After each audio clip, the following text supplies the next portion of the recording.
the flick, Handmaid's Tale Season 2, Episode 9, Smart Power, Brooke, Meredith, Alonso. Oh my God, this episode.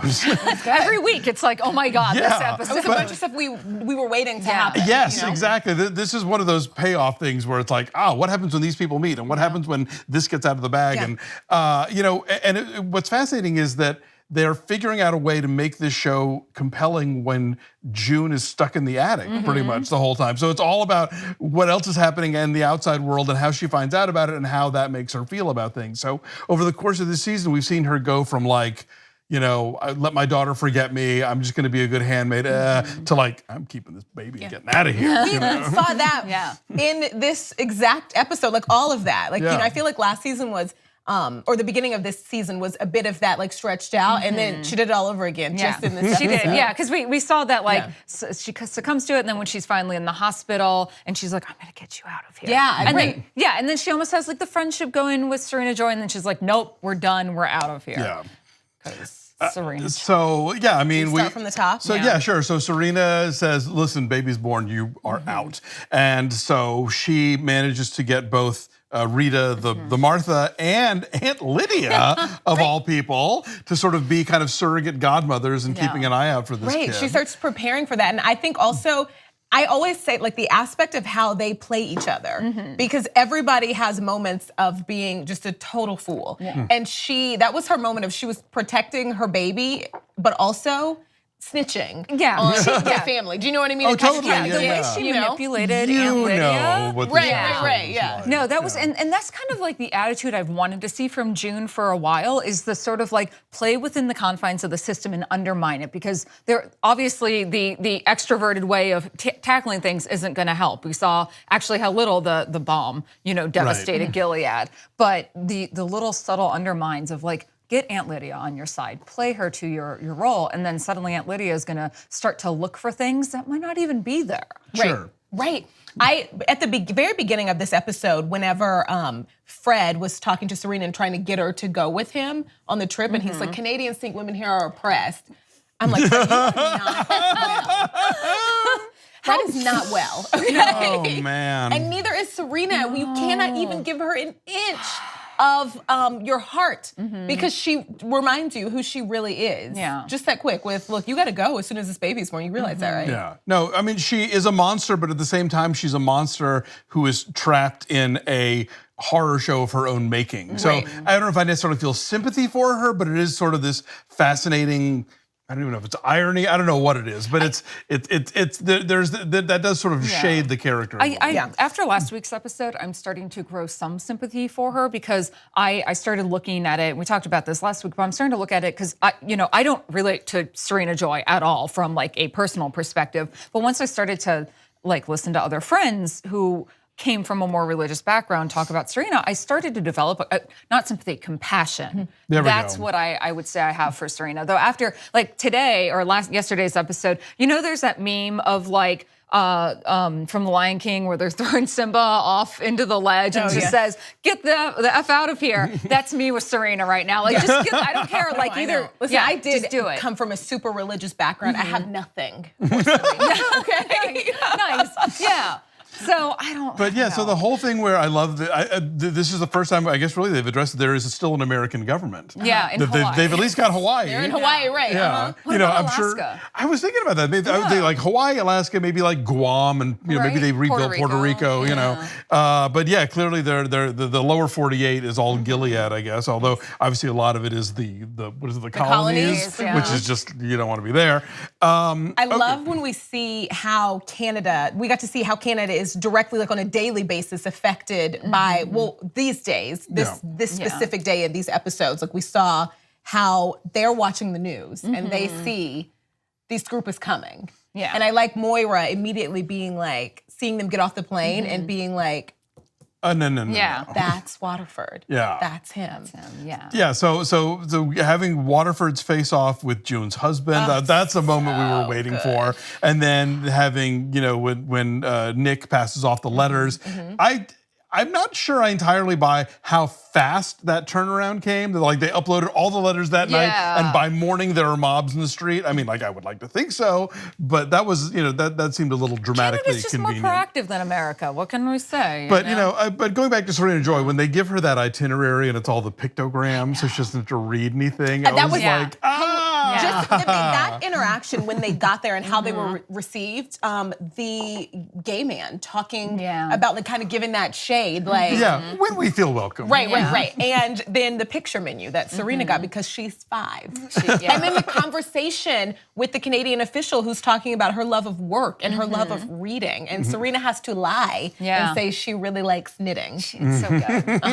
And also, we know specifically she hates it. Yeah, she told us. exactly. Yes. We know the truth behind this. And oh God. Also, I still love like the scenery and the art direction here because we always see just how dark and dismal Gilead is. And while we've spent some time in Canada, it's still been a color tinted shade of like cool tones. But we really got to see the vibrancy when Serena was driving, in the car and looking around, especially in the garden. We really saw greens and colors. Or just like looking at like people kissing on the street or getting a hot dog from a car. Women, just like but everything was treated like humans. But everything was like in bright normal colors, which I thought was just such a beautiful like show of like this is what happiness is. Right, and Fred's wearing a suit and Serena has to walk around Canada dressed like the turquoise Grim Reaper. Yeah, I mean everybody looks at her like she's wearing a burqa or something. I know the little kid, are you a princess? Right. She is kind of that shade of like Disney. That was another good moment. Like people, like just her interaction with that woman who is not going to give her anything. Oh yeah, like, and don't get on the elevator with me. Bad. And just Serena realizing that she can't even fake it with these people. No. They're not here for it. Yeah,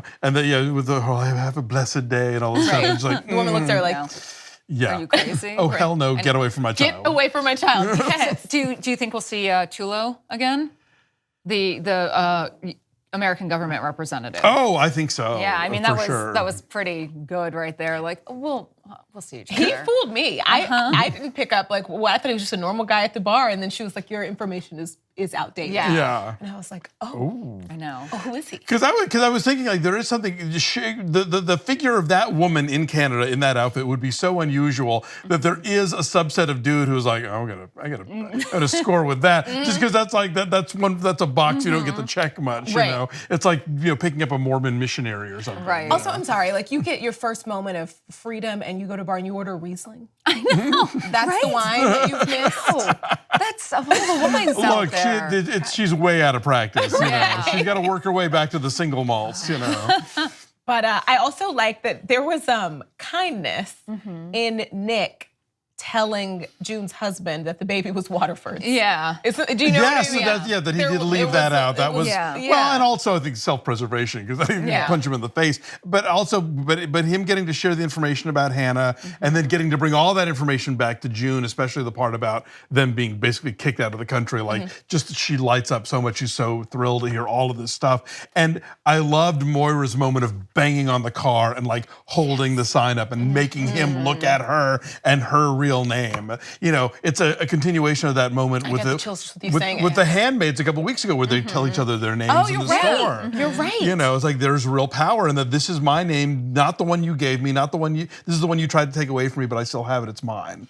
Also, the fact that they are lying about what they're doing in Gilead. Oh, yeah. But if this is something that you feel so strongly about and you forced on all of your people in your country, they're lying about it. They're ashamed of it. When they go to Canada, they're lying about it. Yeah, it's part Stalin, part fake news. It's like this is the pattern of these, oh yes, we have created the glorious revolution and everyone loves it, But that's so much of what this show gets right because that's exactly what they would do. That's totally how they would play it. Nick gave Serena the fight that she needed. She gives up every episode. We were just talking about that. June. Did I say Serena? Oh yeah, yeah. June, the fight that she needs. It's so awkward. He loves you. Also, I love you. Yeah. and she's obviously like not even processing what Nick said because she's and you feel for Nick in that moment because they do have something special. And I'll be honest, June's husband hasn't really impressed me that much. Luke is just kind of like there, and I wonder what's really going on there. Eden flirting with the guy who was, what's his name, Isaac? Isaac. Oh, yes, that. I was know. like, okay, no, I want to say, ooh, she's, but I remember she's a child. She is. She's not. And they're actually a better match because they're both clearly like swallowing hook, line, and sinker Right. the whole Gilead line. no, and whereas Nick is, a revolutionary. she's not getting any attention. She's completely cut off from any affection, and of course, it's going to blow up in everyone's face. We know. Yeah. We know. And she doesn't know any better either because she's young enough to have been raised. With this system. Also, we checked in on Janine. She is still hopefully delusional. Oh God, I know, Yeah. but with that gun butt in the face, that was awful. because I laughed when she said "suck my dick," and then like before I even finished laughing, I was like, "Oh, Jesus I want Christ!" something terrible to happen to Isaac. I mean, there's so many people I want something terrible to, but Yes, like he's Isaac, on the he's on the yeah, list. he's on the list now. I wanted to know, because you said how the turnaround for the massive protest and the letters, how that seemed a little unrealistic. Every time Nick and June have a conversation, that just doesn't fit in with how they are in this prison. Like, how are you walking upstairs when you live outside? How are you walking upstairs in the middle of the night and having this long conversation in her room? Or how they are often together. It's just, I feel like I'm always nervous, like, are they gonna get caught? Yeah, how's no one noticing? How is no one noticing that? Yeah. Like I feel like at any point Eden can see Nick in her window, you know? Or the other people who live in the house are gonna be like, what are you doing up here? Or who else would have given the letters? That's the other thing. It's like the coincidence of the timing there struck no one as like, but maybe they'll put that TV, you together. can't have Exactly. or- Maybe or in the coming yeah. weeks that will be a thing. Or they just assumed that they were waiting to publish this on the eve of. True. Yeah. But it's gonna, it's gonna come up. I mean, naturally, No, I've said this before. This show gives me, as awful and sort of apocalyptic as it is, gives me hope in a way that a show like House of Cards doesn't. Because House of Cards is a show about a broken system that no one's ever going to fix, and the regular citizen is never going to be able to invade. Yeah. And this show at least gives you the chance of revolution, the chance of revolt and of resistance and all that stuff. And so it's like, no matter how dire the circumstances are, there are people who are gonna maybe fight it and maybe topple it. I like that. And I think also, I think about this every episode, that June could escape and the show could go on. Yeah. True, yes. Like they are setting that up so perfectly, because I can't. This can't be like Quantico. Yeah. Nothing happens. Oh, yeah. No, she can't stay in Gilead forever. No, she could certainly head the underground railroad or whatever, however, to the trucks that take people out of Gilead and into Canada. Yeah, there's enough characters and we've been placed into enough sort of strata in a way where, like, obviously Commander Waterford is very high up, but there's we're getting to know other Marthas and other handmaids, and then we're getting to know this whole crew in Canada. So you're right, they've given themselves places to go, which is important for a show that's going to last. Sorry, I'm interrupting you. No. Sorry. I'd also be excited about I know. I'm like possibilities. I'd also really like to see if she does go to a new family, because again, something not explored in the books, and it would be kind of interesting to watch how June specifically handles that. I don't have the heart for that. I can't. For her to have two I babies don't in have other it in me. people's I don't houses. have it in me. That's a lot. Yeah. That is, but My whole soul just broke down. But I'd like to see how that changes her character. Like if she's not in a home where she's in constant combat with like someone like Serena, if she's able to be more effective in what she wants to do, like be an underground, a member of the underground, but in a different household. Because at this point, Serena and Waterford need to go. They just need to go. Yes. Hawaii and underground. Well, yeah, no, I mean, I think that the thing is that I could see her escaping and leaving him behind. Yeah, exactly. But he's not going anywhere because he's in the catbird seat. So, very last scene, in that moment where June's whole viewpoint goes back to where it needs to be. I don't know if I've ever noticed them using modern music, but it was really powerful. They slapped right in with that Rihanna and SZA song. Yes. And it just worked for me. I was like, yes, and my yes lasted for a long time. I really felt how she was feeling. I mean, it it depends on your definition of modern, but yes, there's been a lot of, they've woven other pop songs in. I just don't notice it. Yeah. That's what I mean. It's just, background music. This is the first time I really felt like the power that it popped in for the you. music in a scene, yeah. Cool, okay. So yeah, this what, 3 more? Do we know? Okay, 13. So 4 more. 4 more. Okay. Yeah. All right. So this is the end of Act 2 basically then for this season. So I know. I did watch the previews for next week. Don't tell me. I'm not saying that. I'm just really excited. I have to. I jones You for this always show. do this. I know. I'm sorry. I like it so much that I'm like glad I can't binge it, but also imagine if this was bingeable. Like Oh, I would also man. be depressed. All the Yeah, time. this is a lot for one thing. Like Westwood, I've sort of stopped watching it. I probably will binge it later just because the gaps are what makes it so impossible. I think 13 hours of this show in one sitting is like, do not operate heavy machinery, you know. All right, cool. Well, we'll be back next time. Thanks, you guys. Thanks for watching.